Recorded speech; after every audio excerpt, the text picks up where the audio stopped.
Welcome to The Explainer. Today we are breaking down a really fascinating and, let's be honest, pretty complex chapter from the ancient Book of Numbers. It's all about a set of intricate laws designed to maintain order and resolve conflict in an ancient community. So here's what we're going to cover. We'll start with the big picture, laws for the whole community's purity. Then we'll zoom in on how wrongs were made right between two people. And finally, we're going to dive deep into a very intense ordeal for dealing with jealousy and suspicion within a marriage. Okay, so our journey starts at the widest possible level. We're talking about the laws meant to protect the physical and spiritual health of the entire Israelite camp. Now, the chapter kicks off by talking about ceremonial uncleanness. And it's important to get this right. This wasn't about hygiene like we think of it today.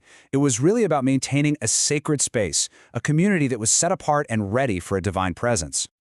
So what did that mean in practice? Well, the text lays out 3 specific conditions that meant you had to be temporarily removed from the camp: certain skin diseases, any kind of bodily discharge, and, maybe most importantly, any contact with a dead body. Think of it as a kind of ritual quarantine. But here's the real kicker, the reason why. This wasn't just about public health. The text is super explicit.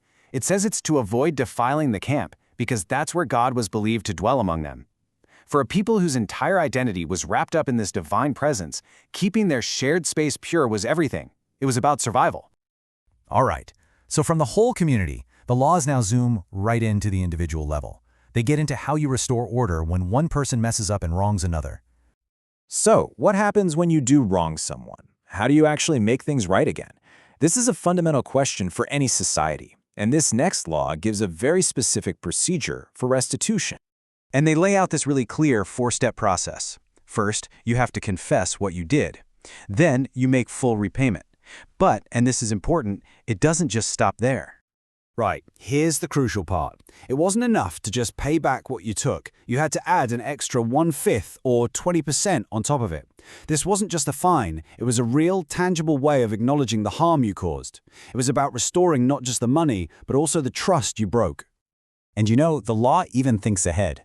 It asks, what happens if the person you wronged has died and there's no family to pay back? Well, the debt doesn't just disappear. In that case, the restitution is made to the priest. It just reinforces this idea that a wrong must be made right, one way or another. But what happens when the problem isn't something you can count, like money? What happens when it's about broken trust, when there's no proof, just this gnawing suspicion? The laws now move from the public square into the most private and intense space, the family. Okay, this is where things get really intense. This law deals with a situation with incredibly high stakes and zero evidence. A husband is consumed by what the text calls a spirit of jealousy. And here's the critical part. The ritual we're about to see is exactly the same whether his wife is actually guilty or if she's totally innocent and he's just suspicious. So, to kick this whole thing off, the husband has to bring his wife to the priest with a special kind of offering. And check this out, unlike the usual grain offerings, this one is made of just plain barley flour. The text specifies no fine oil, no fragrant incense. This was a grim business, an offering meant to drag a potential wrongdoing into the light. And that brings us to the real centerpiece of this chapter, this incredibly detailed and, well, dramatic ritual, designed to find the truth when there are simply no human witnesses. The whole procedure is super specific.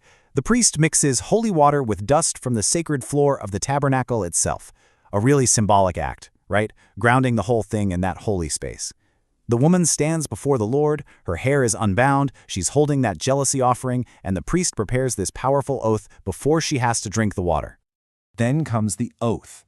The priest administers this incredibly powerful binding oath. He lays it all out right to her face. Here are the 2 possibilities, and here are the consequences.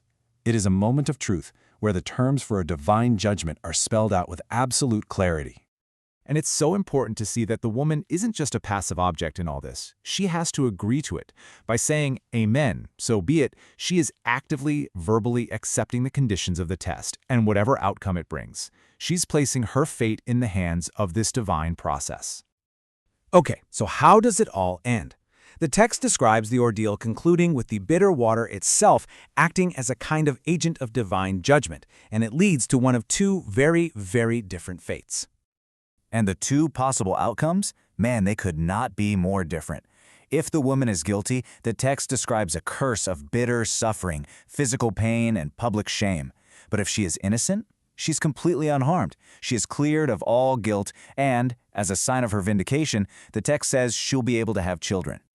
And then there's the final statement on this law, and it's a big one. It's all about accountability. It says that no matter what happens, the husband is free of any guilt for bringing the accusation. According to the text, the entire weight of the outcome, the burden of proof, it all rests solely on the woman. So when you put it all together, these laws from Numbers 5 are just this incredible window into an ancient world. They lay out a whole system for keeping order, from the entire camp right down to a married couple. And they really leave you wondering, are we looking at an ancient path to justice, or is this really a reflection of these deep, maybe even timeless, human anxieties about purity, family lines, and of course trust?